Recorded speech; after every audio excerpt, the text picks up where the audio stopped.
दोस्तों, यदि आप सब लोगों से एक सिंपल सा सवाल किया जाए कि हार्ट का नॉर्मल साउंड क्या होता है, तो आप में से मैक्सिमम लोग इसका जवाब दोगे धक धक, जैसा कि आपने हिंदी सिनेमाओं और कुछ सिंपल सी कहानियों में पढ़ा भी होगा।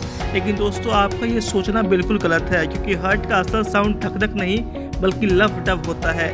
यहाँ पे लव की स्पेलिंग LUV होती है और डव की DUV। ऐसे ही इंटरेस्टिंग साइंस फैक्ट्स के लिए चैनल को अभी सब्सक्राइब करें और बेल आइकन भी प्रेस करें। Thank you.